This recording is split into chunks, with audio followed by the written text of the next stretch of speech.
ఇప్పుడు మనం వేదాంత నియమంలో 39వ శ్లోకాన్ని చూద్దాం. ఈ శ్లోకంలో చూడండి ఏమంటున్నారు అంటే, ఘట కుడ్యాదికం సర్వం మృత్తికా మాత్రమేవచ తదా బ్రహ్మ జగత్ సర్వం ఇది వేదాంత నియమః. ఇది వాళ్ళు చెప్తూ ఉన్నది. శంకర భగవత్పాదుల వారు ఒక్కసారి చూడండి, ఇక్కడ ఏమంటున్నారు మళ్ళీ, ఘట కుడ్యాదికం సర్వం మృత్తికా మాత్రమేవచ. ఘటము అంటే కుండ, కుడ్యము అంటే ఓ బ్రహ్మాండమైన భవనం. కుండ కానీ భవనం కానీ ఏదైనా సరే మృత్తికా మాత్రమేవచ, ఇవన్నీ కూడా మట్టి అయిపోతాయి, మిగిలేది ఏది ఉండదు. ఆ మాట చెప్తూ తదా బ్రహ్మ జగత్ సర్వం, ఈ చరాచర జగత్తంతా కూడా బ్రహ్మమే ఆక్రమించి ఉన్నది. అంతా బ్రహ్మమే, సర్వం ఖల్విదం బ్రహ్మ ఇది వేదాంత నియమః. ఇది వేదాంత నియమం ఇక్కడ మనకి చెప్తూ ఉన్నటువంటి విషయం. అంటే ఏమంటున్నారు ఇక్కడ, దృశ్యమానమైనటువంటి జగత్తులో నామరూపాలన్నీ కూడా నశించిపోయేవే, అది చెప్తున్న విషయం. ఇక్కడ ఘట కుడ్యాదికం సర్వం, కొండ కానీ లేదా ఓ పెద్ద భవనం కానీ ఏదైనప్పటికీ కూడా మృత్తిగా మాత్రమే వచ్చా, అన్నీ మట్టి అయిపోతాయి, ఏం మిగలదు, మిగిలేని మట్టి ఒక్కటే. కొండ కానీ భవనం కానీ, అందుకే దృశ్యమానమైనటువంటివి నామరూపాలు ఉన్నటువంటివి అన్నీ కూడా నశించిపోయేవే, ఏవి మిగలవు. ఇవన్నీ అశాశ్వతమైనటువంటివి. సరేనయ్యా, అశాశ్వతమైనటువంటివి అని చెప్తూ ఉన్నావు, మిగిలినవి కూడానా అంటే నామరూపాత్మకమైనటువంటివి అంటున్నావు కదా. మరి నది నదాలు, అడవులు, కొండలు, ఎడారులు, రాజులు, రాజ్యాలు, ఇవన్నీ అబద్ధం కాదు. నది ప్రవహిస్తోంది, దాంట్లో నేను స్నానం చేస్తున్నాను, ఎదురుకుండా సముద్రం కనిపిస్తోంది. ఆ సముద్రం ఎప్పుడైనా కోపం కనుక వచ్చినట్లయితే ఊళ్ళు ముంచేస్తుంది. ఈ కష్టాలు మేము భరిస్తూ ఉన్నాం. మరి ఇవన్నీ కూడా అశాశ్వతమైనటువంటివి అనే చెప్తావా? అశాశ్వతమైనటువంటివి అదే చెప్తూ ఉన్నాను. సమస్త ప్రాణికోటి కూడా నశించిపోయేదే. తారే రాజులు రాజ్యములు కలిగవే, కరువున్నతించెందరే, వారేరి సిరి మూటగట్టుకుని పోవంజాలిరే అన్నాడు పోతనామాచ్యుడు. ఎంతమంది రాజులు, మహారాజులు, చక్రవర్తులు ఈ దేశాన్ని పరిపాలించలేదు ఒక్కసారి చూడండి. మహానుభావులు వాళ్ళేది, పేరైనా గలదే, వాళ్ళు ఈ రాజ్యాన్ని పరిపాలించారు అని పేరన్నా ఉందే ఇక్కడ? ఏమీ లేదు. అందరూ నశించిపోయారు. వాళ్ళ దాకా ఎందుకయ్యా? నీ సంగతి చూడు. నీ తండ్రి, నీ తాత, నీ ముత్తాత, వీళ్ళంతా ఏరి. ఒకప్పుడు వీళ్ళంతా ఉండేవాళ్ళు కదా. అంతా ఈ ఆస్తి అంతా నాదే, ఇదంతా నేనే సంపాదించాను అని వాళ్ళు విర్రవీగిపోయేవాళ్ళు. మరి వాళ్ళు ఏరి? నువ్వు జాగ్రత్తగా కనుక పరిశీలన చేసినట్లయితే నీ ప్రాంతంలోనే, నీ ఊళ్ళోనే ప్రతిరోజు ఎంతమంది చచ్చిపోతూ ఉన్నారు. శ్మశానం దగ్గరికి వెళ్ళి చూడు, రోజు ఎన్ని శవాలు అక్కడికి గుట్టలుగా వస్తూ ఉన్నాయో చూడు, ఎంతమంది చనిపోతూ ఉన్నారో చూడు. ఇవాళ వాళ్ళు, రేపు నువ్వు. అంతే. ఈ లోకంలో శాశ్వతమైనటువంటిది ఏదీ లేదు. పుట్టిన ప్రతి ప్రాణి కూడా గిట్టక మానదు. ఇది భూలోకం. దీన్ని మత్స్యలోకము అని అంటారు. మత్స్యలోకం అంటే మరణమే ధర్మముగా కలిగినటువంటిది, దాన్నే మత్స్యలోకము అని అంటారు. ఈ మత్స్యలోకంలో ప్రతివాడు, పుట్టినటువంటి ప్రతి ప్రాణి కూడా మరణించి తీరాల్సిందే. అంతేకాదయ్యా, ప్రళయకాలం సంభవించినప్పుడు పంచభూతాలు కూడా లయమైపోతాయి. పృథ్వీ జలంలో కలిసిపోతుంది, జలం అగ్నిలో, అగ్ని వాయువులో, వాయువు ఆకాశంలో కలిసిపోతుంది, ఆకాశం మహత్తత్వంలో కలుస్తుంది, మహత్తత్వం అవ్యక్తంలో కలుస్తుంది. ఇవన్నీ కూడా వెళ్ళిపోతాయి. అవ్యక్తము, మహత్తత్వము, అహంకారము అని చెప్పుకుంటున్నటువంటి ఇవి కూడా వెళ్ళిపోతాయి, ఏమీ మిగలవు. ఇవన్నీ కూడా పరమాత్మ స్వరూపంలో లీనమైపోతాయ్యా. కాబట్టి నామరూపాత్మకమైనటువంటివి ఏవి కూడా ఉండవు. మరి ఏమిటి ఇక్కడ? బ్రహ్మ సత్యం జగన్మిథ్య. ఇక్కడ ఒక్క విషయం చూడండి. బ్రహ్మ సత్యం జగన్మిథ్య జీవో బ్రహ్మైవ నాపరః అనే నివేదం సత్శాస్త్రం. ఇది వేదాంత డినిమః. బ్రహ్మ సత్యము జగన్మిథ్య, ఈ చరాచర జగత్తంతా కూడా బ్రహ్మమే. బ్రహ్మ సత్యం జగన్మిథ్య జీవో బ్రహ్మైవ నాపరః. ఈ చరాచర జగత్తంతా కూడా బ్రహ్మము. ఇక్కడ ఉండే సత్యము, నిత్యము, శాశ్వతమైనటువంటిది ఏమిటి అంటే బ్రహ్మము. ఇదే మాట భగవత్పాదుల వారు బ్రహ్మజ్ఞానావళి మాల, దాని పేరు బ్రహ్మజ్ఞానావళి మాల అనేటటువంటి ఒక చిన్న పుస్తకంలో ఆయన చెప్తూ ఉన్నారు. కాబట్టి చరాచర జగత్తంతా కూడా నశించిపోయేది, జగత్తంతా కూడా బ్రహ్మము. అందుకే మనం అనేక సార్లు చెప్పుకున్నాం, సర్వం ఖల్విదం బ్రహ్మ. ఈ జగత్తంతా బ్రహ్మస్వరూపమే. జీవో బ్రహ్మైవ నాపరః అనేన వేద్యం సత్శాస్త్రం ఇది వేదాంత డినిమః. ఇప్పుడు ఇందులో ఉన్నటువంటి విషయాలు ఏమిటో ఒకసారి చూడండి. పూర్వకాలంలో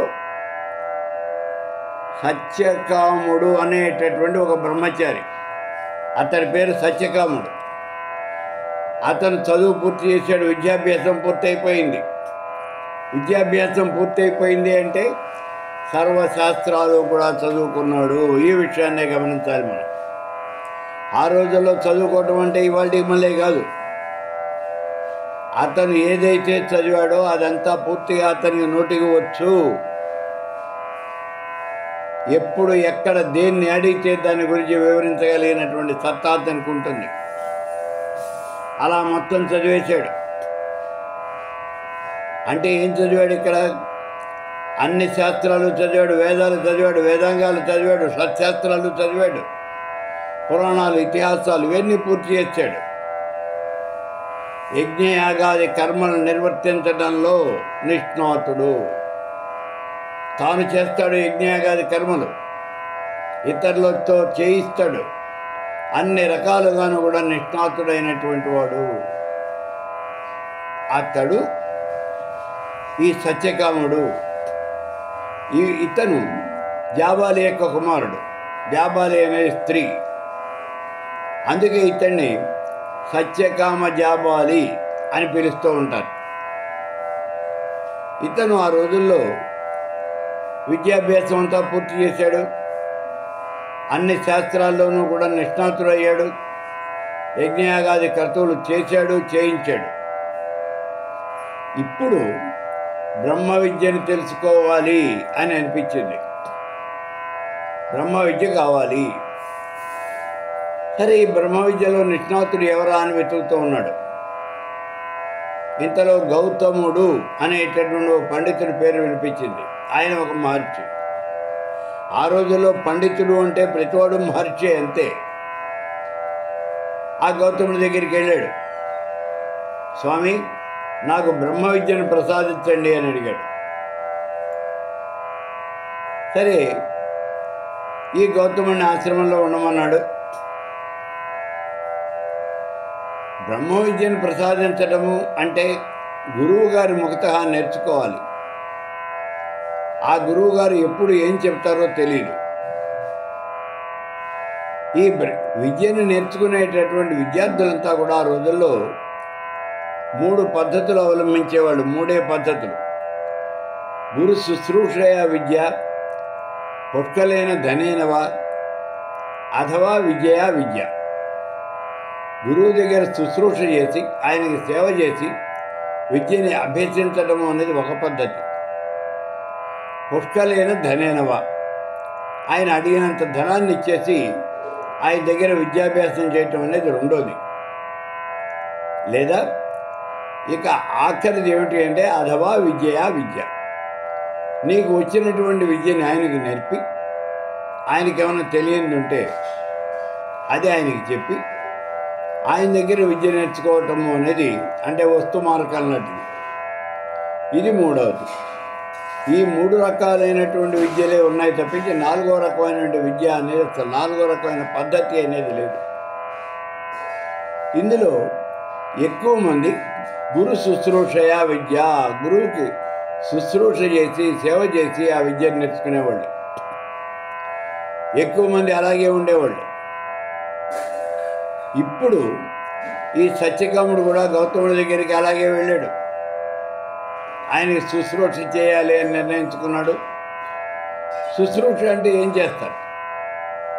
ప్రతిరోజు ఆశ్రమ ప్రాంగణంతా ఓడవాలి, శుభ్రం చేయాలి, కళాపి నీళ్లు చల్లాలి. కళాపి నీళ్ళు అంటే ఆవు పేడ నీళ్లలో కలిపి నీళ్లు చల్లాలి, రంగవల్లు తీర్చిదిద్దాలి, ఆవులకి పాలు పితకాలి, గోశాలన్నీ కూడా శుభ్రం చేయాలి. అడవికి వెళ్ళి గురువు గారు ఆయన హోమం చేసుకోవటానికి కావలసినటువంటి సమిధులన్నీ కూడా మీరు ఏరుకురావాలి. ఇలా గురువు గారికి సంబంధించినటువంటి పనులన్నీ కూడా వాళ్ళే చేయాలి. ఆశ్రమానికి సంబంధించిన పనులు కూడా వాళ్ళే చేయాలి. సరే, ఈ సత్యకాముడు కూడా అలాగే చేస్తూ ఉన్నాడు. రోజులు గడిచిపోతూ ఉన్నాయి. గురువు గారు విద్యను చెప్పట్ల. చాలా కాలం అయింది, సంవత్సరాలు అయినాయి, అయినా చెప్పాలా. ఈ సత్యకాముడితో పాటు ఇంకా కొంతమంది వచ్చారు విద్య నేర్చుకోవటానికి. వాళ్ళకి విద్యాభ్యాసం పూర్తయిపోయింది, వాళ్ళకన్నీ చెప్పేశారు, వాళ్ళు వెళ్ళిపోయారు. తనకి మాత్రం ఏమీ చెప్పాల. ఎందుకని గురువు గారు చెప్పటం లేదు? తన యొక్క తప్పిదం ఏమిటి, నేనేం చేశాను అని బాధపడుతూ ఉన్నాడు ఈ సత్యకాముడు. అడగలేడు గురువు గారిని. ఎందుకంటే గురువు చెప్తేనే వినాలి, అంతే తప్పించి నాకు ఇది కావాలి అని అడగకూడదు. ఎందుకు చెప్పలేదు అని అడగకూడదు. గురువు గారు చెప్పిందే వినాలంతే. మరి ఇలా కాలం అయితే గడిచిపోతుంది. సత్యకాముడికి ఏమీ చెప్పలేదు, ఎవరూ చెప్పలేదు. చాలా విచారిస్తూ ఉన్నాడు ఈ సత్యకాముడు. ఒక రోజున గురువు గారు పిలిచారు అని చెప్పారు. పరిగెత్తుకుంటూ వెళ్ళాడు సత్యకాముడు. చేతులు కట్టుకుని గురువు గారి దగ్గర నుంచున్నాడు. గురువర్య, ఏమిటి ఆజ్ఞ అన్నాడు. సత్యకామ, మన ఆశ్రమంలో ఒట్టిపోయినటువంటి ఆవులు చాలా ఉన్నాయ్యా, అవి బక్కచిక్కిపోయినాయి. కాబట్టి ఆవులన్నీ తోలుకొని వెళ్ళి అడవికి తోలుకెళ్ళు. వాటితో పాటు 4 ఆబోతులను కూడా తోలుకెళ్ళు. అడవికి తోలుకెళ్ళి వాటి యొక్క సంఖ్య రెట్టింపు అయ్యేదాకా అక్కడే ఉండు, అప్పుడు వాటిని తీసుకురా అన్నాడు. సరేను అన్నాడు సత్యకాముడు. గురువాజ్ఞ మేరకూడదు. సరే, తీసుకెళ్ళాడు. ఈ బక్క చెక్కినటువంటి ఈ ఆవులన్నీ కూడా ఒట్టిపోయినటువంటి ఆవులు 1000 దాకా ఉన్నాయి. వీటి సంఖ్య 2000 కావాలి. ఎప్పటికి అవుతుంది? ముందు ఈ ఆవులన్నీ అడవిలో బాగా తిరగాలి, అక్కడ దొరికిన గడ్డంతా తినాలి, ఇవి బలవాలి. బలిసిన తర్వాత ఇవన్నీ సూడి ఇవ్వాలి, పిల్లల్ని పెట్టాలి, అప్పుడు వీటి సంఖ్య రెట్టింపు అయ్యేది. ఇదంతా ఎప్పటికవుతుందో ఏమో అనుకుంటూ ఉన్నాడు ఈ సత్యకాముడు. వెళ్ళాడు. అడవిలో వాటిని మేపుతూ ఉన్నాడు. చాలా కాలం జరిగిపోయింది. చాలా కాలం జరిగింది. ఒకరోజు నీ సత్యకాముడు చెట్టు కింద కూర్చొని విచారిస్తూ ఉన్నాడు. ఏమిటి నాకు ఈ కర్మ? బ్రహ్మ విద్యను గురువు గారు ఎందుకని చెప్పటం లేదు? నేనేం తప్పు చేశాను అని బాధపడుతూ ఉన్నాడు. అటువంటి సమయంలో సత్యకామ అని ఎవరో పిలిచారు. ఎవరు పిలిచారో తెలియలా. ఆశ్చర్యపోయాడు. ఎందుకంటే అది మానవ మాత్రులు ఎవరు తిరుగుతూ ఉన్నటువంటి ప్రదేశం కాదు, నిర్మానుష్యమైనటువంటి ప్రదేశం.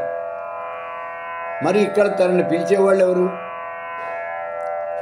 కళ్ళు తెరిచి చూశాడు, ఎవరు కనపడలా. మళ్ళీ కళ్ళు మూసుకున్నాడు.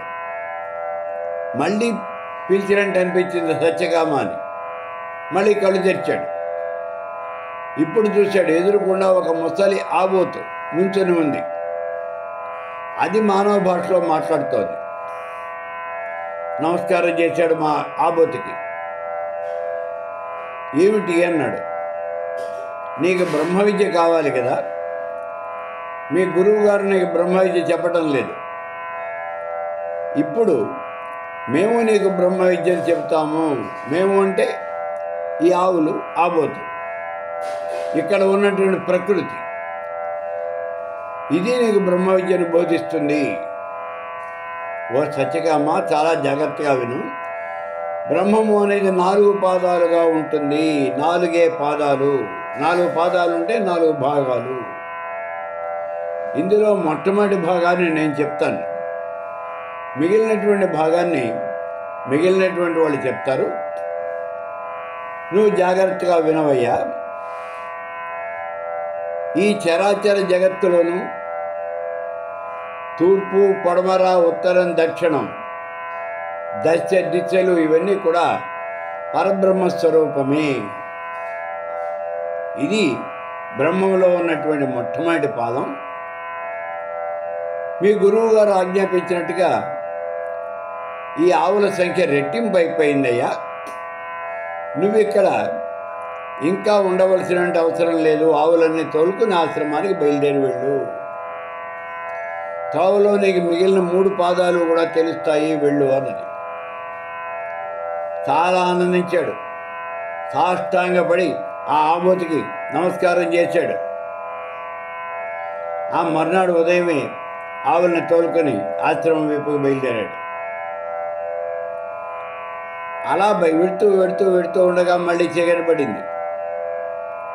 ఆవుల్ని ఒక సరస్సు దగ్గర ఆపాడు. అగ్నిహోత్రం వెలిగించాడు. ఆ అగ్నిహోత్రం దగ్గర కూర్చొని ఉన్నాడు. ఇదే ఆలోచిస్తూ ఉన్నాడు. ఇంతలో అగ్నిదేవుడు ఒక ఆకారం ధరించి బయటకు వచ్చాడు. సత్యకామ, పరబ్రహ్మ స్వరూపంలో 2వ పాదాన్ని నేను మీకు వివరిస్తాను అన్నాడు. ఏమిటి అన్నాడు ఈ సత్యకాముడు. ఈ చరాచర జగత్తులో ఉన్నటువంటి నది, నదాలు, అడవులు, కొండలు, ఎడారులు, రాజులు, రాజ్యాలు అన్నీ కూడా పరబ్రహ్మ స్వరూపమేనయ్యా. నువ్వు బయలుదేరి వెళ్ళు. 3వ పాదాన్ని నీకు ఒక హంస వివరిస్తుంది. నువ్వు బయలుదేరి వెళ్ళు అన్నాడు. చాలా ఆనందంగా ఉన్నాడు ఈ సత్యకాముడు. బ్రహ్మ విద్య తనకు లభిస్తోంది. అపరిమితమైనటువంటి ఆనందంతో ఉన్నాడు. రాత్రి నిద్ర కూడా పట్టడం లేదు. మళ్ళీ మర్నాడు ఉదయమే లేచి బయలుదేరాడు.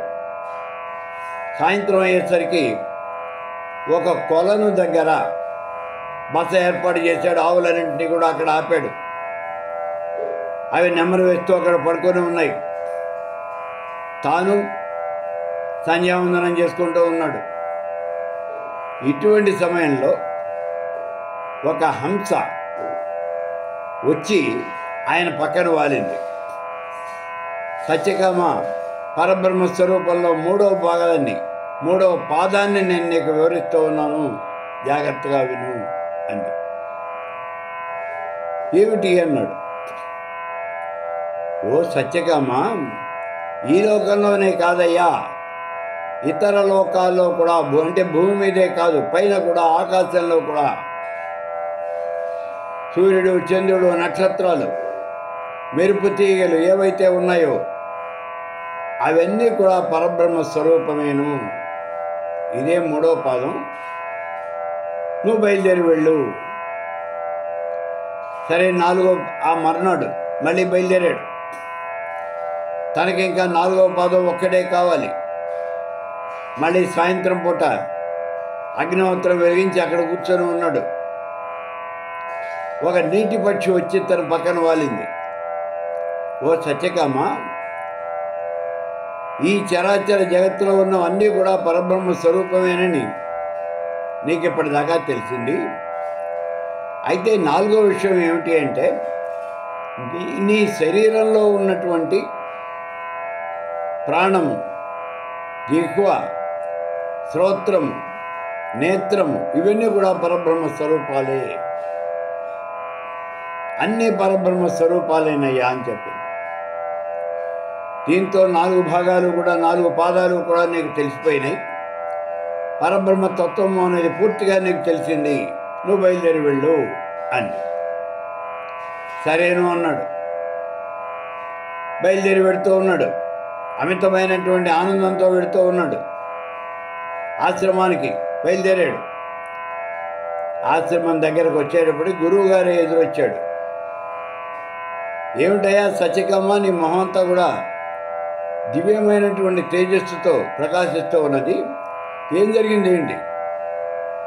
నీకేమైనా బ్రహ్మ విద్య తెలిసిందా అని అడిగాడు గురువుగారు. జరిగిన విషయం అంతా చెప్పాడు సత్యకాముడు. అమితమైనటువంటి ఆధారంతో ఈ సత్యకాముడిని తీసుకెళ్ళి బ్రహ్మ విద్య మొత్తం ఉపదేశం చేశాడు ఆ గురువు గారు అయినటువంటి గౌతముడు. ఇప్పుడు చూడండి, బ్రహ్మము అంటే ఏమిటి అసలు? ఈ చరాచర జగత్తంతా కూడా పరబ్రహ్మ స్వరూపమే. ఈ విషయాన్ని గుర్తించాలి మనం. చరాచర జగత్తంతా పరబ్రహ్మ స్వరూపమే. అదే విషయాన్ని ఇప్పుడు ఈ గౌతముడు ఈ సత్యకాముడికి తెలియజేశాడు. ఇక్కడ అసలు సత్యకాముడికి ఈ ఆబోతు, నీటి పక్షి, అగ్నిహోత్రుడు ఏం చెప్పారో చూడండి. మొట్టమొదటిగా ఆబోతు చెప్పినటువంటి విషయం ఏమిటి అంటే, ఈ జగత్తులో ఉన్నటువంటి తూర్పు, పడమర, ఉత్తరం, దక్షిణం, ఆగ్నేయం, నైరుతి, వాయువ్యం, ఈశాన్యం, ఊర్ధ్వ దిక్కు, అధో దిక్కు, దశ దిశలు కూడా పరబ్రహ్మ స్వరూపమే. అంటే బ్రహ్మము కానిది ఏది లేదయ్యా, అన్నీ బ్రహ్మమేను అని చెప్పి అదే విషయాన్ని ఆ మర్నాడు మళ్ళీ అగ్నిహోత్రుడు చెప్పాడు. దృశ్యమానమైనటువంటివి అంటే ఈ జగత్తులో నీ కంటికి కనిపిస్తూ ఉన్నటువంటి నది, నదాలు, అడవులు, కొండలు, ఎడారులు సర్వము, రాజులు, రాజ్యాలు అన్నీ కూడా పరబ్రహ్మ స్వరూపమైన అన్నాడు. ఆ మర్నాడు హంస ఏం చెప్పిందో చూడండి. ఈ లోకంలోనే కాదయా, పైలోకంలో ఉన్నటువంటి సూర్యుడు, చంద్రుడు, నక్షత్రాలు, మెరుపు తీగలు అన్నీ కూడా పరబ్రహ్మ స్వరూపమే. పరబ్రహ్మస్వరూపం కానటువంటిది ఏదీ లేదు. మరి నీటి పక్షి ఏం చెప్పింది? అంతేకాదయ్యా, నీ శరీరంలో ఉన్నటువంటి కన్ను, ముక్కు, చెవి, నాలుక, చర్మం ఇవన్నీ కూడా పరబ్రహ్మ స్వరూపమే. సర్వం ఖల్విదం బ్రహ్మ. ఈ జగత్తులో బ్రహ్మం కానటువంటిది ఏదీ లేదు. అంతా బ్రహ్మమయం, సర్వం బ్రహ్మమయము అనే విషయాన్నే చెప్పారు ఇక్కడ. కాబట్టి శంకర భగవత్పాదుల వారు కూడా ఈ 39వ శ్లోకంలో అదే విషయాన్ని చెప్తూ ఉన్నారు. ఘట కుడ్యాదికం సర్వం మృత్తికా మాత్రమే వచ్చా తదా బ్రహ్మ జగత్సర్వం ఇది వేదాంత నిర్ణిమః. నీ దగ్గర ఉన్నటువంటి ఘటము అంటే కుండ కానీ, ఈ దగ్గర కనిపిస్తూ ఉన్నట్టు భవనం కానీ ఇవే కాదయ్యా, ఇవన్నీ పూర్తిగా మట్టి, ఏవీ లేవు. అలాగే ఈ చరాచర జగత్తులో కంటికి కనిపించేవన్నీ కూడా నాశనం అయిపోయేవే. నామరూపాలు కలిగినటువంటివన్నీ కూడా పూర్తిగా నాశనం అయిపోయేవే. ఇవన్నీ ఆ శాశ్వతమైనటువంటిది.